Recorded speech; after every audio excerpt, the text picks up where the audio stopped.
Bwana, mambo vipi? Leo hii hapa bwana, tupo na mgeni wetu bwana. Huyu ni msafiri halisi, alijulikana kama kwa jina la bwana nani, Smart Boy bwana. Barabarani alikuwa bwana mtu mmoja ana trendi sana barabarani. Hebu tupe habari bwana.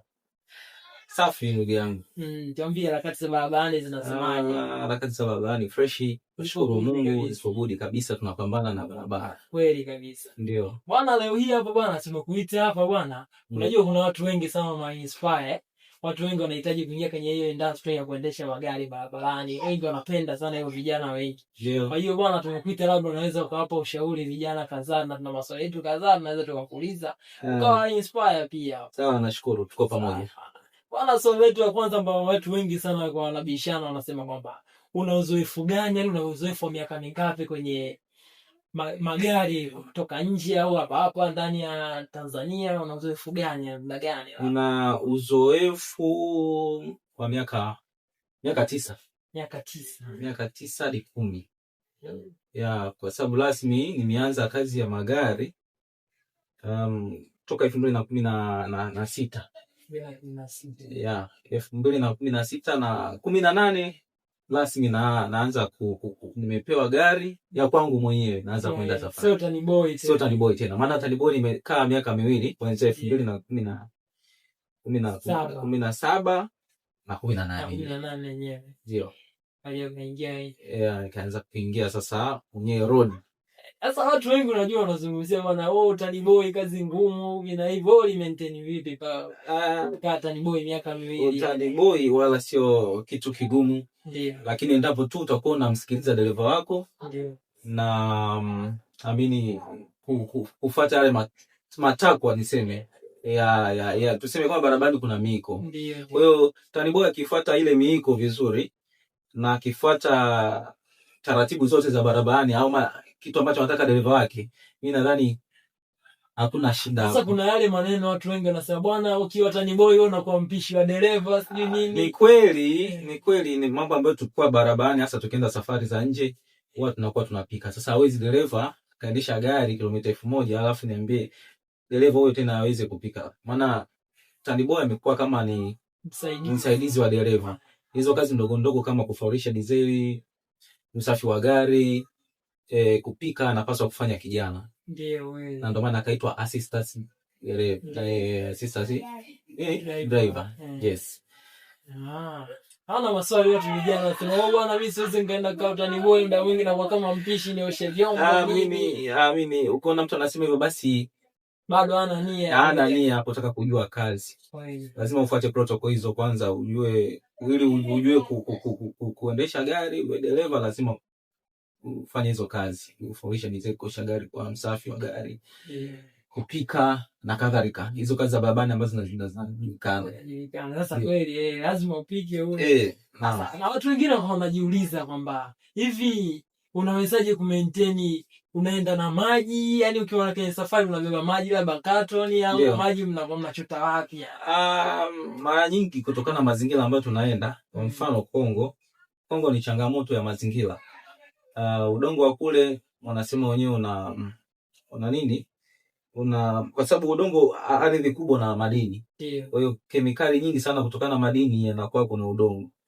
Na maji yanatokea chini kwenye udongo. Kwa hiyo ni changamoto. Kwa yale maji yanaweza kusababisha ukinywa, inaweza kusababisha homa na vitu vingine. Kwa hiyo tunalazimu sisi tukiwa huku tubebe maji ya kutosha ili aweze kutusaidia. Ni aina gani za magari ambayo umewahi kuendesha? Ni maana magari yako aina mingi, kuna semi trailer, kuna trailer tanki yenyewe, matenki yale. Unajua unaweza kama safirishaji wa matenki, labda kuna mizigo unachukua hapo unapeleka nje au makontena. Aina ambayo nimeendesha mimi ni semi trailer. Ndio. Na toka nimeanza kujifunza gari mini truck mpaka nimekuja kuwa dereva jifunzia semi trailer. Sasa wenyewe wanasema bwana, kuna magari ya kizamani sijui wenyewe mnayahitaji. Sijajua maana kuna watu wakisema bwana, wakishasikia bwana gari fulani anaenda kuendesha, kila mtu anasema bwana hilo gari ya zamani sana ni ambayo ni magari ambayo yanatoja sana madereva wengi. Ni 193 Scania. Ndio ukizungumzia katika magari ya thamani. ambayo hata wewe sasa hizi kukabidhiwa labda uende Kongo nalo utakuwa kwa kweli siendi. Siwezi kwenda kwa kweli. ni mtihani. Yani mtihani, kwa sababu si kama zipo barabarani na sio kama hazifanyi kazi, zinafanya kazi, lakini ni gari ambazo zinatesa madereva sana. Ni gari ambazo zinasifika kwa kuangusha Bolt barabarani. Ndio. Kweli, maana madereva wengi sana wao wanazungumzia, oh bwana, hizi gari bwana, mimi kuna gari fulani nimeenda kupewa, lakini bwana bora nibaki tu sina chochote kuliko ni 113. Basi ni gari ambazo zinafaa, ni gari ambazo gari kongwe na gari za zamani. Hizi ufao zimekuja miaka ya hivi karibuni, lakini ukisema gari kongwe sana unakuta 113, unakuta Volvo, unakuta IRF, unakuta madafu yale Leyland ya zamani, unakutana na Fiat, ndizo gari za zamani. Lakini katika gari za zamani ambazo bado ziko kwenye soko ndio hizo 113. Basi sawa. Je, kuna watu wanapenda kujua kwamba ni safari gani, labda unajua kila msafiri lazima kuna safari ambayo wanasema umesafiri, naombea Mungu tu urudi nchini. Ni tu bwana kwa salama. Ndugu mtangazaji, changamoto za barabarani ni nyingi mno. Ni nyingi ambazo huwezi kuzielezea. Ila nakumbuka kuna safari moja ambayo ni changamoto ambayo siwezi kuisahau. Tulipakia Dar es Salaam, tulikuwa tunaelekea Kongo. Tulipotoka Dar es Salaam tukafika mpakani Tunduma. Huwezi amini, tukaambiwa tusubirie, ule mzigo bado hujalipiwa. Tulikaa wiki ya kwanza, tukaja kukaa wiki ya pili mpaka wiki ya tatu. Tukaja tukafuatilia sana kwa kina, kuonekana mwenye mzigo hajalipia ule mzigo.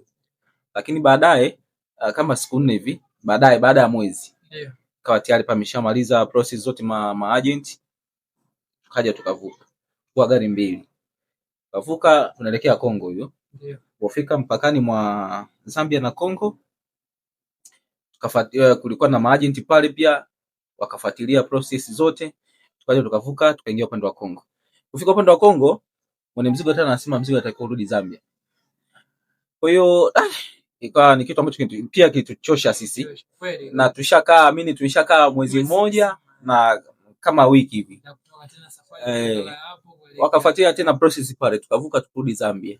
Kufika Zambia wanasema tena mzigo watakiwa kurudi Tanzania. Umeona changamoto hiyo? Hiyo inaenda wiki ya pili.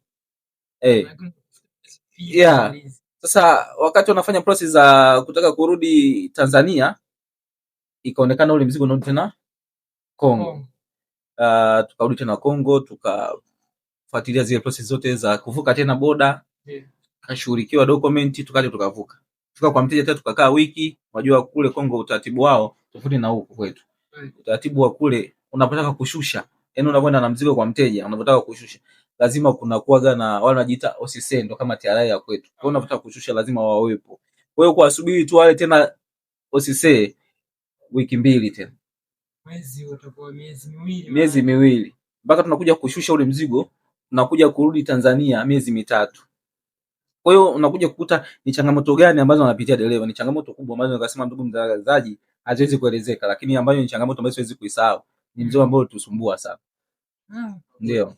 Sasa kuna watu wengine wanasema bwana, kuna dereva wote hajawahi kupitia visa vile na Wizard. Unajua Wizard ni chama barabarani. Sasa ndugu mtangazaji, ni kweli Wizard ipo, lakini kwa miaka sasa hivi tofauti na zamani. Matukio sasa hivi hayo ya Wizard angalau yamepungua kwa asilimia kubwa sana. Sijajua labda vijana sasa hivi ni nzii. Lakini matukio ya zamani ambao wazee wetu ndio walikuwa wanasema kwamba wameona watu weupe wanakalisha barabara, si watu warefu, si watu wanaenda kuzika, ambao mimi binafsi yangu kwa matukio haya sije kukutana nayo. Ndio. Sasa tukiacha tu hapa, unaposafiri wewe hapa Zambia kwenda Kongo, hapo kuna safari ndefu sana tofauti na kunake. Nimesikia kuna magari mengine yanatokaga hapa Tanzania naendaga South Africa. Labda wewe. Mimi safari yangu ndefu ambayo nilikuwa nimeenda Botswana. Na ndo safari yangu ndefu ambayo nimetoka kuchukua muda gani? Ni muda tu wa kwenda kutokea Tanzania unaweza kutumia kama wiki 1 na siku 2. Kama siku 9 hivi. Sasa unajua kuna wakati inatokea ile makampuni tofauti. Ndio. Unaweza ukawa umetoka safari ndefu kama hiyo unayosema, alafu unarudi tu nchini unaambiwa pale pale bwana gari ishapakia ndani ya dakika moja na maintain ni kazi, na ndio maana akasema kazi ya udereva kama mwanajeshi.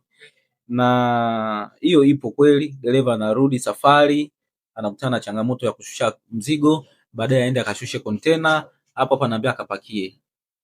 Unakuta dereva anatoka safari anarudi Tanzania, anakaa siku 5 ambazo siku 5 za moto, ambayo anashusha container, anashusha mzigo, anashusha container na kupakia na kuondoka. Maana hata ile muda wa kukaa na familia anakuwa hapati. Hiyo ni kweli ndugu mtangazaji. Kweli, yani hapo kazi ngumu kweli. Maana familia wanakuwa wamesahau. Na mara nyingi sana madereva wanakuwa wanatoka na familia zao mara nyingi sana. Dereva anatoka na familia yake, anaenda naye, kama ni mke anaenda naye Tunduma, atakaa kama wiki mpaka ndapokuwa anavuka, mke yake anarudi, kwa sababu hizo changamoto kutokaa na familia muda mrefu. Sasa tumekuja kushuhudia huko mitandaoni ajali ni nyingi sana. Ajali ni nyingi. Je, wewe kwa upande wako labda umewahi kushuhudia ajali mbaya ambayo kwa macho yako ni katika moja ya interview nishakuelezea, nilikutana na ajali moja ambayo siwezi kuisahau na ambayo iliweza kunikatisha tamaa hasa kwenye udereva. Pale nilisema kazi ya udereva mimi inaenda kunishinda, kwa sababu nishaona ajali inatokea mbele yangu na tulivyokimbilia, na katika uokoaji mmoja wapo na mimi nilikuwepo. Tuliokoa, ilikuwa ajali ilitokea, walikufa watu 2 na mimi mmoja wapo katika watu ambao nilikuwa nimeokoa wale watu. Kwa hiyo kile kitu ambacho kilikuwa kimeniathiri sana akili, na nilikuwa nimekata tamaa sana kwenye kazi ya udereva, lakini baadaye nikasema hizi ni moja ya changamoto ambazo tulikuwa tumezungumzia. Changamoto ni nyingi, nikasema hii ni moja ni changamoto ya kazi, kwa nikapiga moyo konde, nikasonga mbele. Sasa kuna watu unajua wanazungumzia kwamba wanasema kwamba Kongo labda kuna wizi mwingi, kwa sababu unaona labda mitandaoni msaizi watu wanaposti sana wizi bwana, ukuta kijana tu barabarani kabisa wanadandia gari yako wanataka kukuibia. Je, wewe unawezaje kuimaintain mzigo wa mtu kutoa hapa nchini mpaka kumfikishia unamfikia kwa usalama? Kiukweli ni kumomba Mungu kwanza. Unamwomba Mungu ile unavotoka safari, uanze safari yako vizuri mpaka mwisho wa safari yako. Kubwa ni kumomba Mwenyezi Mungu.